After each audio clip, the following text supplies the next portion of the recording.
Assalamualaikum, saya Rudi dari Kolam Gapi Jogja. Pada video kali ini teman-teman, kita akan membahas kesalahan pemula dalam beternak gapi teman-teman. Kali ini kita part 2, intinya lanjutan dari yang tahun lalu teman-teman. Langsung aja, apa aja kesalahan-kesalahan yang biasa dilakukan saya sebagai pemula teman-teman. Pertama teman-teman, itu memberi pakan terlalu banyak teman-teman. Nah, seperti ini sebenarnya dengan ikan segini dan kan sisa pakannya banyak nih teman-teman. Itu sebenarnya tidak boleh teman-teman.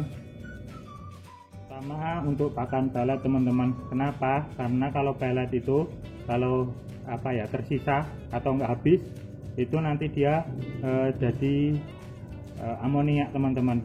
Nah, itu kalau amoniak itu jadi merusak air dan nanti kalau airnya udah rusak otomatis ikannya gampang sakit teman-teman.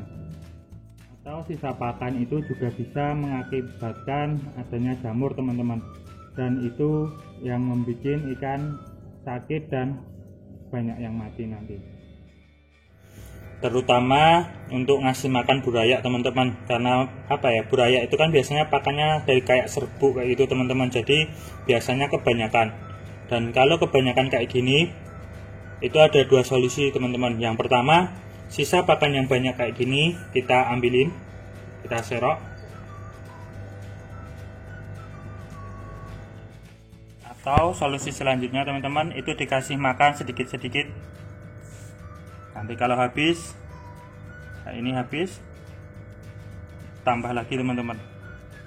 Kayak gitu sedikit-sedikit. Tapi kalau sedikit-sedikit kayak gini nanti waktu ngasih makannya jadi agak lama teman-teman. Cuman ini yang paling efektif teman-teman, agar airnya tetap terjaga. Poin yang kedua teman-teman, itu tidak memisah ikan yang sakit teman-teman. Ini dulu yang sakit itu cuman beberapa teman-teman, mungkin 1-2 kayak gitu, yang kayak kalau yang ini lihat ini yang gerakannya ini teman-teman. Nah ini kan sakit. Nah karena nggak dipisah, ini jadi semua ini jadi sakit teman-teman sekarang. Dan ini ada yang udah mati juga ini. Nah, kayak ini. Nah, ini gara-garanya tidak memisah ikan yang sakit teman-teman. Jadi kalau ada yang sakit sebaiknya langsung dipisah secepatnya teman-teman, biar tidak menular ke ikan yang lain. Poin yang ketiga teman-teman, itu tidak membuang ikan yang mati teman-teman. Itu maupun burayak, remaja ataupun dewasa teman-teman. Jadi kayak seperti ini teman-teman. Ini kan, ini ternyata ada yang mati ini teman-teman. 1, 2, 3, 4 ini. Nah kalau sebaiknya kalau ada yang mati kayak gini dibuang teman-teman. Kenapa? Karena nanti kalau nggak dibuang dia merusak kualitas air teman-teman. Jadi warnanya air nanti jadi berbeda. Terus habis itu kalau udah berbeda, ya itu sekali lagi jadi airnya jelek, terus ikannya jadi gampang sakit teman-teman. Solusi saya sebaiknya, jadi ketika kita ngasih makan itu sekaligus kita ngecek teman-teman. Jadi nanti dicek, ada yang seumpama ada yang mati nanti terus dibuang, seumpama ada yang sakit nanti dipisahkan.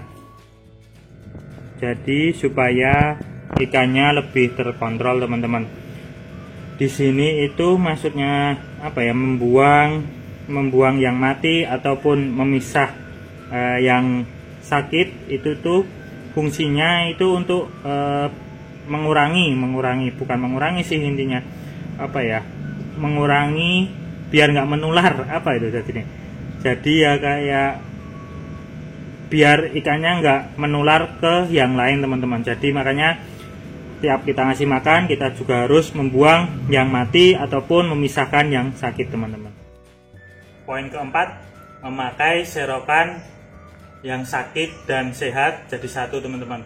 Itu juga termasuk kesalahan yang saya lakukan sebagai pemula teman-teman. Jadi kalau seharusnya kita itu antara yang sakit dan yang sehat itu dibedakan teman-teman. Jadi kalau saya biasanya pakai serokan yang berbeda teman-teman. Jadi kalau saya tak bedakan warnanya teman-teman. Jadi yang kuning ini untuk ikan-ikan yang sakit atau mati. Kalau yang ini biru ini untuk nangkap ikan yang sehat teman-teman. Jadi nggak cuman serokan teman-teman, tapi semuanya seperti alat sipon kayak gini juga harus dibedakan antara yang sakit sama yang enggak. Jadi intinya pinter-pinter kita lah nanti untuk memisah antara makai yang untuk yang sakit dan yang sehat itu dibedakan teman-teman. Poin kelima teman-teman, itu tidak segera memisah ikan yang reject teman-teman. Jadi contohnya seperti ini teman-teman, ini tuxedo koi balon atau short body teman-teman. Nah kalau ini kan di kecil udah kelihatan nih teman-teman, yang kepalanya nggak merah-merah ini kan reject. Harusnya dari kecil kayak gini kita ambil teman-teman, jadi kita pisahkan nanti yang reject sama yang enggak. Kalau kenapa harus dipisahkan, itu karena kalau nggak dipisahkan secepatnya kayak gini, dia bisa mengawini ikan-ikan yang bagus teman-teman. Nah nanti kalau dia mengawini yang bagus, nah itu ikannya kualitasnya menurun teman-teman, dan cepat menurun lah kualitasnya. Jadi sebaiknya ketika kita udah kelihatan kayak gini rejectnya, itu secepatnya kita kita ambil. Atau yang paling bermasalah itu teman-teman kalau rejectannya jantan teman-teman, karena dia bisa mengawini betina-betina yang lain. Tapi kalau rejectannya itu betina itu nggak terlalu masalah teman-teman, tapi ya tetap sebaiknya tetap kita pisahkan teman-teman secepatnya. Poin ke-6 teman-teman, itu menempatkan ikan terlalu padat teman-teman. Jadi seumpama contohnya seperti ini teman-teman, ini tidak boleh teman-teman. Kenapa? Pertama, kalau terlalu padat itu dia pertumbuhannya tidak maksimal. Yang keduanya, dia juga jadi gampang sakit teman-teman. Kenapa? Karena kan kalau padat kayak gini otomatis kotorannya makin banyak. Jadi ya ikannya kualitas airnya itu susah menjaganya. Jadi kalau sebanyak ini harusnya dipisahkan teman-teman. Poin ke-7 teman-teman, itu terlambat memisah antara jantan dan betina teman-teman. Jadi contohnya seperti ini teman-teman, ini sebenarnya agak terlambat teman-teman. Kenapa? Ini udah banyak yang bunting teman-teman. Nah kalau udah kayak gini itu nggak bisa kita buat indukan pilihan kita itu udah nggak bisa, karena ini kan nggak tahu kawinnya sama yang mana, kan nggak tahu. Makanya sebelum biasanya itu sebaiknya umur 1 bulan sampai 1,5 bulan itu udah dipisah jantan dan betina. Itu kalau buat indukan ya teman-teman, indukan pilihan kita. Tapi kalau udah terlambat kayak gini, kalau mau buat pilihan, kalau jantan masih nggak masalah teman-teman, tetap masih bisa. Tapi kalau untuk betina yang pilihan ya udah nggak bisa teman-teman, karena udah terlambat. Poin yang ke-8 teman-teman, tidak memisah indukan yang udah mau beranak teman-teman. Jadi kalau ikan indukan kayak gini yang udah mau beranak kayak gini seharusnya tetap dipisah teman-teman. Kalau enggak nanti anaknya mesti habis teman-teman. Apalagi satu wadah kayak gini nggak cuma diisi pasang atau 2 pasang, tapi kalau banyak kayak gini mesti nanti habis anaknya. Makanya kita harus pisah teman-teman, agar jumlah anakannya tetap maksimal teman-teman. Indukan yang tadi teman-teman ini disendirikan, dikasih kalau saya terambah teman-teman, agar anakannya tetap banyaknya maksimal, nggak dimakan sama induknya teman-teman. Bisa dengan cara yang lain, kayak nanti dikasih tanaman-tanaman air seperti ini, banyakin tanaman air, atau dengan cara-cara yang lain lah yang teman-teman pernah pelajari. Poin ke-9 teman-teman, yaitu tidak boleh setelah mau menguras ataupun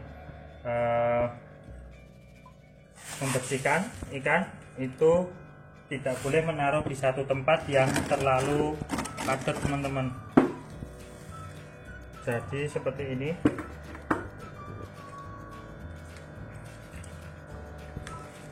Nah ini kan biasanya kalau sebelum saya kuras kayak taruh di wadah-wadah kecil kayak gini teman-teman, itu dengan wadah yang sekecil ini jangan sampai kelupaan kita memindahkan lagi ke tempat asal kita bersihkan tadi teman-teman.